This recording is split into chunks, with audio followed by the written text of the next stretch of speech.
Out of all the Trumps, Mary Trump is the orange sheep. She secretly recorded her own family, gave private documents to reporters, wrote 3 books, and built a career attacking her uncle. This is how Mary Trump got rich off of family drama.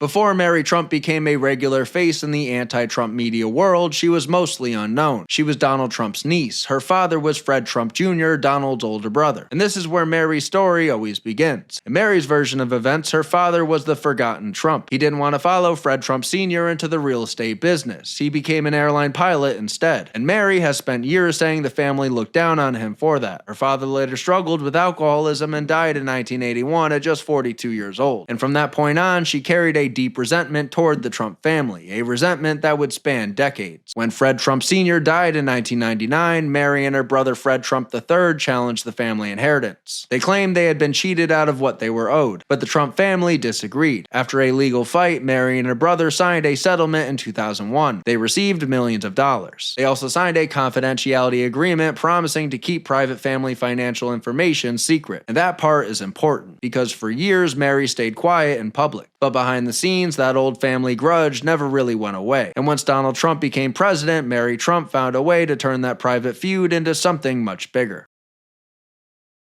By 2018, Donald Trump was president, and Mary Trump was no longer just carrying an old family grudge. She was acting on it. That year, the New York Times published a massive investigation into Trump family finances. The story claimed Donald Trump had received the equivalent of hundreds of millions of dollars from his father's business empire and accused the family of using aggressive tax strategies. The investigation won a Pulitzer Prize, but at the time, most people did not know who helped make the story happen. Later, Mary Trump revealed that it was her. She had taken private family financial documents from the old inheritance fight and handed them to reporters. The same kind of family information she had agreed to keep confidential years earlier. And she didn't stop there. Between 2018 and 2019, Mary also secretly recorded 15 hours of conversations with Donald Trump's sister, Marianne Trump Barry. Those recordings later became another weapon. In them, Marianne criticized Donald and said things like, "Change of stories, a lack of preparation, the lying, the holy shit.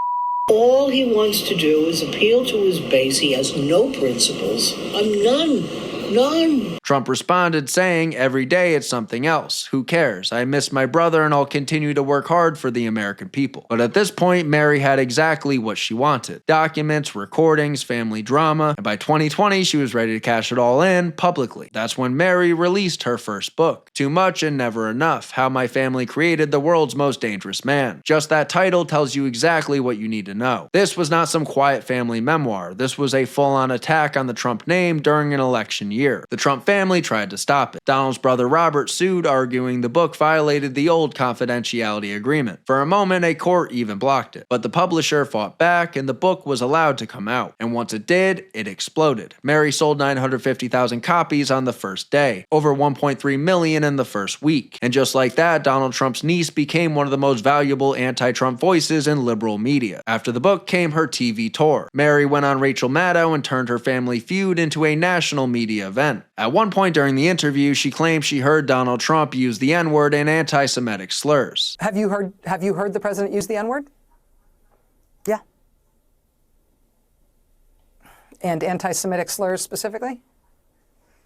Yes. That interview drew more than 5.2 million viewers. At the time, it was the biggest audience in MSNBC history. So the same media that spent years attacking Donald Trump now had something even better: a Trump family member willing to say all the things they wanted to hear. Then Donald hit back. He posted on X, "Mary Trump, a seldom seen niece who knows little about me, says untruthful things about my wonderful parents who couldn't stand her and me, and violated her NDA. She also broke the law by giving out my tax returns. She's a mess." So Mary went on CNN to respond and once again vent about her family. Afterwards, she bragged about the ratings from her Rachel Maddow interview, tweeting 5.23 million versus 5.11 million. Hashtag seldom seen. And that right there shows her true intentions. Mary was not just telling her story, she was enjoying the spotlight. And that spotlight would lead her to President Trump's least favorite show ever, The View. But for once, someone on The View actually challenged a Trump critic. That person was Meghan McCain, and she sort of went off on Mary Trump. Miss Trump, it's Meghan.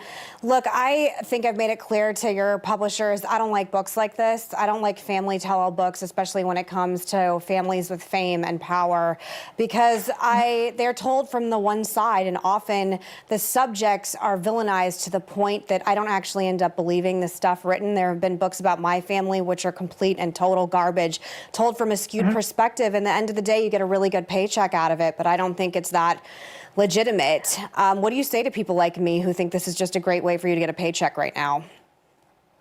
Well, you're entirely entitled to your opinion. Come late 2020, the Trump family fight went nuclear. No, actually, it went to court. In September 2020, Mary sued Donald Trump, Marianne Trump Barry, the lady in those recordings, and the estate of Robert Trump. She accused them of cheating her out of money from the family estate. But when the case got in front of a judge, things did not go her way. In 2022, a New York judge dismissed her lawsuit. The court said the 2001 settlement she signed barred her claims. She appealed, and in 2023, the appeals court upheld the dismissal. So the same settlement Mary said was unfair still held up in court. But Donald Trump also sued Mary. In 2021, he filed a $100 million lawsuit against Mary and the New York Times, accusing them of violating the confidentiality agreement by leaking tax records. The case against the Times reporters was thrown out, but the case against Mary continued. And even years later, the legal fight is still not fully over. So Mary's war with the Trump family had now become exactly what her media career needed it to be: constant. There was always another lawsuit, another interview, another headline, another reason to bring her back on TV. And the book did not just make Mary famous, it gave her a lane, so she stayed in it. In 2021, she released another book, The Reckoning, tying Donald Trump to January 6, COVID, race, trauma, and just about every problem in the country. She launched the Mary Trump Show podcast. She started a Substack. Then in 2024, she released another memoir, Who Could Ever Love You? Once again, digging through Trump family drama and her father's story. After January 6, she said, It's also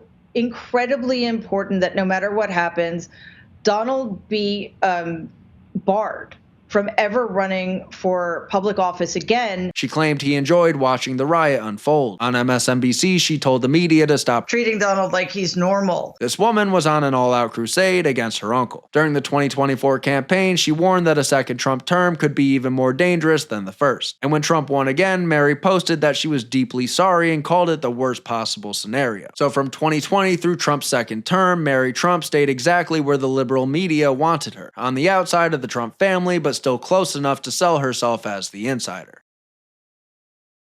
Today, Mary Trump is still doing the same thing. She has 3 books built around Trump family drama, with probably more to come out. She's got a podcast, a paid Substack, ongoing legal fights, and a media brand that still depends on one thing: the Trump name. Her biggest moment was clearly 2020. Since then, the spotlight has gotten smaller, but it never fully went away, because whenever the media wants a Trump family member to attack Donald Trump, Mary is still there. In the end, Mary Trump did not just expose family drama. She turned family drama into a business, and that business was attacking her own family. Thank you for watching.